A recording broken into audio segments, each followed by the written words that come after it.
Um, so I'll ask the other presenters to join us again as well, please. So we'll go through some questions.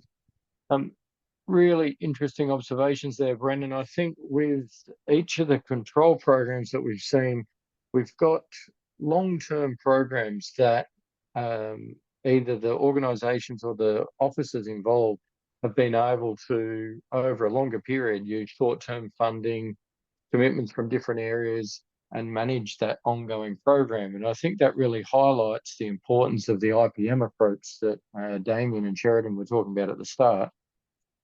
And Damien, I'll start with you with a question that came through early on in regards to some of the control activities that you'll be looking at with the IPM strategy. Is there any information available, and particularly around the baiting program, around the protocols or anything that will be used with the program and looked at? Probably nothing that I could give enough detail to answer that at this stage, but we are looking at a combination of techniques. So we won't be focusing on one technique. It'll be looking at combinations to see if we can get as maximal population reduction for a given amount of cost or effort. And those methods will probably vary with the case study sites as well. So we haven't got to that kind of detail. But if I do want to keep track of that in the near future, because we do have to decide on that in the next couple of months, you keep in touch with Justin if they really want to know. Yeah, but there's not a lot I can say at this stage. Yeah, okay. So Justin's the best point of contact for that. Just in regards to the program overall, will you guys having an extension program there? How would people stay up to date with how that project's rolling out? Will there be updates and that sort of stuff coming out? Well, yeah, through the hub we do updates because for all of our projects. So that would, if you subscribe to, we have a newsletter, we have social media and our website. But I think also we will be working very closely with the Federal PEG Action Plan. So we're working closely with Heather and the team. So we'll be feeding updates regularly through we haven't landed on it, but I can see us regularly putting updates through the newsletter for the action plan, presenting at the conference in Gold Coast next year, and maybe get Justin on to actually talk about how the project's going onto a future forum here as well. So a whole range of ways of keeping in touch. Yeah, great. Thanks, Damien. I need to thank Beck Gray on the chat. She's actually answered one of the other questions that one of the participants had around the traps that Annalise mentioned in her presentation. So that information's there on the chat if anyone wants it. John, there was a question around how you engaged landholders in those areas where you had really limited or zero impacts in those really low density areas that you showed on your map. Did you need to approach those landholders differently to, say, the ones that had obvious impacts?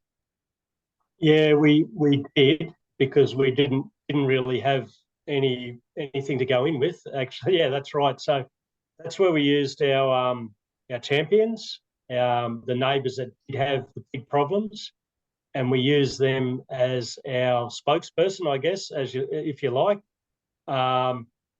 to go in and just talk about their own situation, because a lot of those people didn't have pig problems before as well. A lot of the pig problems have just grown, the major problems, and probably in the last 3 or 4 years in some of these areas, and that's due to the good seasonal conditions we've had.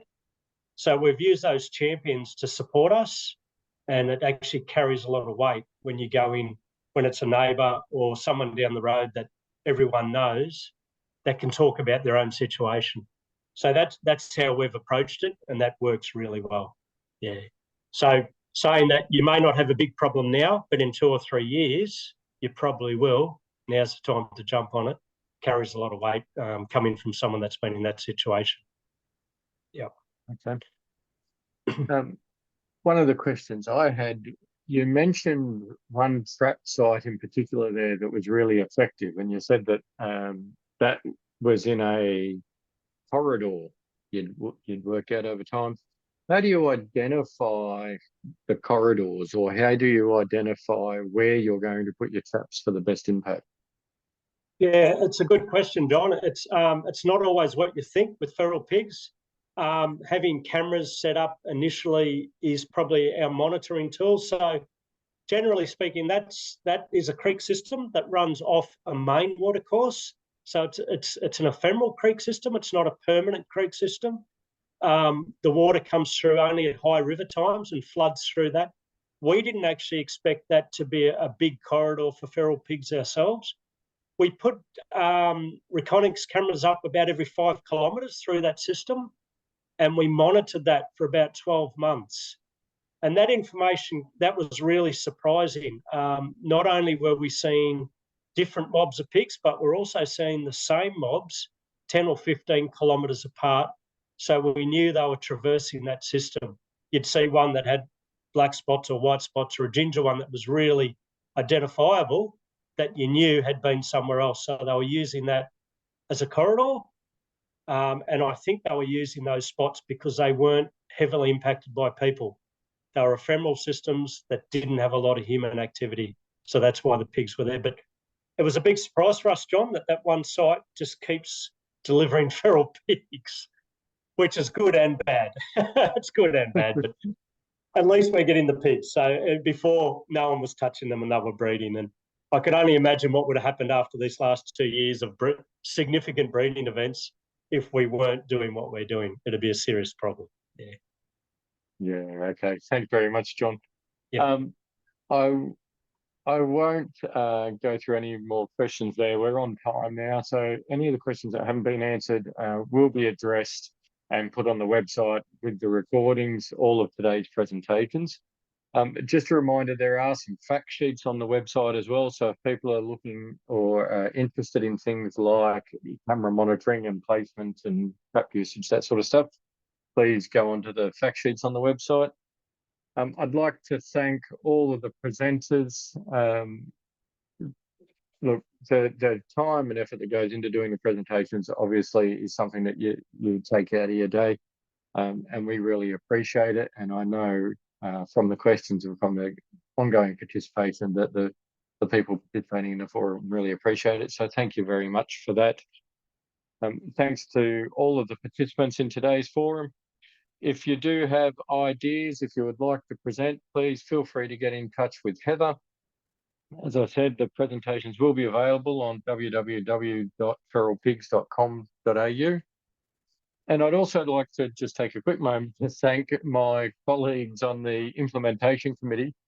If you're not aware, we also have a scientific advisory panel that's chaired by Dr. Justin Perry, and we also have the Indigenous advisory panel that Heather spoke about earlier. So I'd like to thank all the members for that. They all contribute their time to make this work.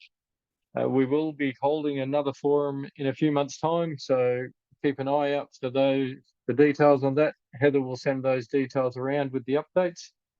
And that's all from us today. Thank you all and enjoy.